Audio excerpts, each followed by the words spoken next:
Hello, friends, and welcome to r/IDontWorkHereLady. Today we have 3 great stories, and the first of them. She was fully aware I didn't work there, but was unlikely to get help otherwise. Background. I consider myself deaf, though I really just am severely hard of hearing. I don't like wearing my hearing aids because after a while my ears get sweaty and it gets a little uncomfortable. Think about it like wearing cheap earbuds in for a while, same experience. I just happen to have my hearing aids in because I do like to be able to catch more of what I miss, and it allows me to have better conversations without needing to sign. However, in public, I tend to do what's called com-sign, which is signing while I'm speaking. It's out of habit more than conscious effort. The story. This is in no way what seems typical for this subreddit, as it doesn't end with a spectacular finale. My roommate and I were shopping at Wally World, just getting a few items, milk, diet soda, stuff I missed for burrito night, etc. I was wearing a dark gray sweatshirt, black slacks, black shoes, black socks, glasses, hearing aids. Roommate was also not wearing anything close to the colors, either gray sweatpants and a black shirt with 2 wolves on it, so no way we could be potentially mistaken for employees. Well, coincidentally, it wasn't being mistaken for employees, but the fact that I was speaking with my voice and signing. I wasn't paying attention to this gal, probably about 20, but my roommate had noticed her and she signed, "Help me." My roomie, who needs signing slowed down for him, still asks me to vocally direct my attention at the lady. She signs again, "Help me." And I sign, "How help you?" Biggest smile ever in the universe. She signs that she knows I don't work here, but she needed help to speak to the store manager about coupons for batteries for her cochlear implants. I signed to her, telling her that I think Walmart accepts coupons for their competitors, but I'm not sure, but I think a regular employee would know since they're trained for it, and that's exactly what we do. My roommate and I stopped our shopping, went up to the cashier, and asked the question of the century for this gal, me. "Do you guys accept competitor coupons for things like hearing aid batteries?" Cashier. "I believe we do, but I'm new, so let's just make sure." At this point, the cashier calls for a customer service manager who shows up in less than a minute. Customer service manager. "What's the problem?" Cashier. "Can we accept coupons like this for hearing aid batteries?" Customer service manager. "Yeah, if it doesn't scan, just do a price match and put it in your drawer." Meanwhile, during their conversation, I'm signing to the deaf lady with the dead battery, telling her what's being said. I sign to her to go pick up her batteries and point to where they are.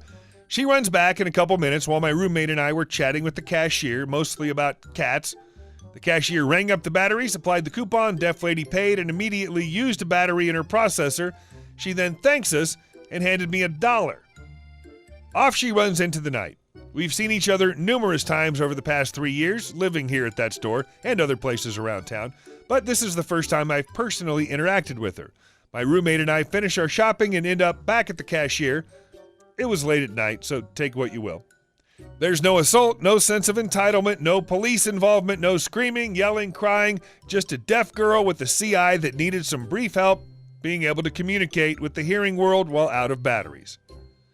Extra, extra, read all about it. I'm going to cut in with a few things that I think may come up in the comments. Before you ask about the title as to why she would have been able to get help otherwise, while it's true that with her CI she'd be able to hear, how well is up to the person, and her batteries were dead, so no sound until she put the batteries into the processor. So, she was completely deaf, and lip reading is still difficult. For me, even while I can catch things like vowels, it's pretty bad when you're completely deaf. Think of bad lip reading on YouTube. My roommate and I were the middlemen for her being able to communicate with people. And why didn't she just speak? I know for a fact she's able to, but she has a major deaf accent, according to my roommate. I didn't hear her well, but he could. There's also this thing that many hearies have that are complete myths that are still believed today, even unfortunately by hospital staff like nurses and doctors. Stuff like deaf people can't talk, all deaf people sign, things like that. Admittedly, this is why when I go to a store by myself, I immediately become mute by choice so that I don't have to deal with the BS. So I'm thinking her reasoning is she too didn't want to deal with the same BS. Regardless, speaking and getting spoken back to doesn't help. She's deaf and had no sound at the time. It's true that I speak very, very well, largely due to years of speech therapy and having hearing aids as a child. This isn't the case for everyone, as each person has different levels of what they can and cannot hear. While I'm comfortable with how well I speak verbally, not everyone is, so some people with the CI are still likely to sign due to knowing how their voice sounds, so that's a confidence thing. Why didn't she just try the coupon with the batteries instead of getting someone that could help her to communicate? I'm pretty sure she just happened to see me rather than going out of her way to look for me. So it's easier for her to sign to me requesting help than it is to potentially get to the register with her stuff and not be able to hear the employee say if the coupon could be used or not. This could also be a confidence thing too, having at least some level of being able to communicate with Hearies back and forth while her CI was out of commission due to batteries. Why did she give me $1 if she was looking to save money? The coupon she had saved her a little over $2 on her batteries, and it was a damn good coupon, so major score. I guess she saved enough from it and wanted to tip me for being her middleman in communication.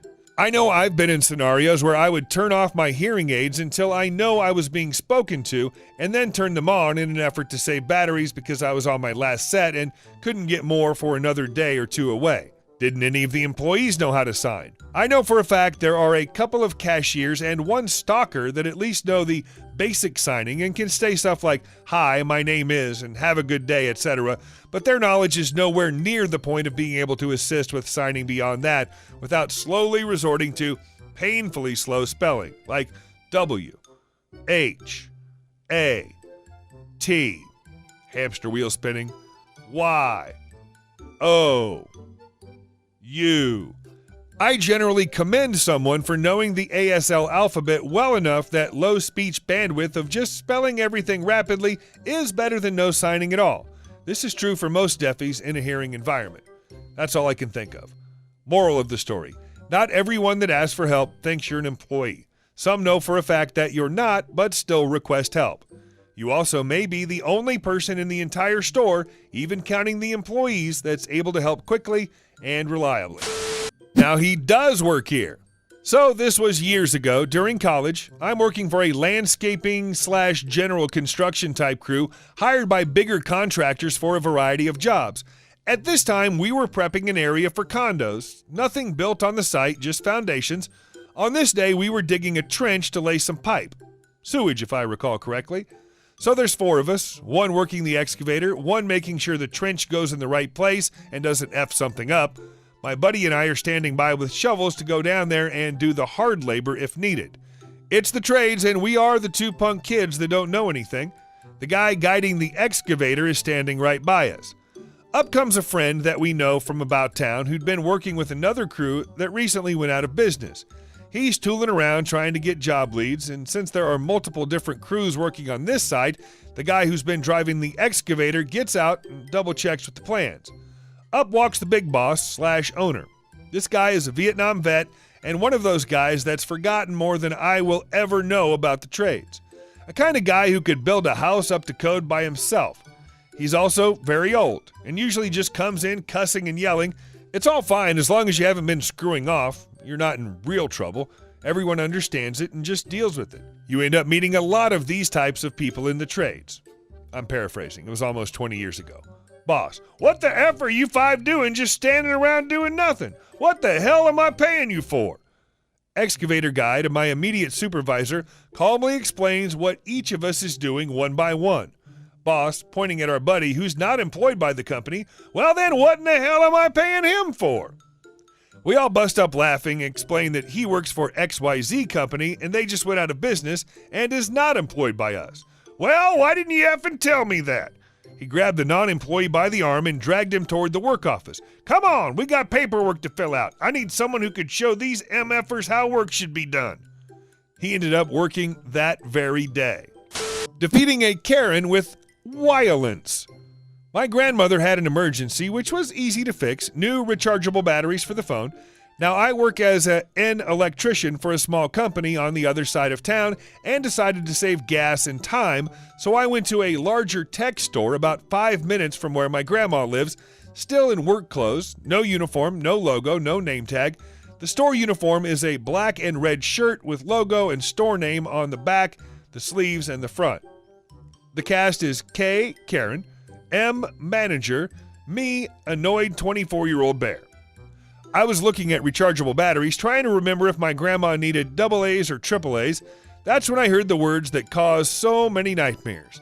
Excuse me, are you done standing around? I need you to find me XYZ. I looked at her for a second, ready to blow up after 10 hours of entitled clients when it hit me.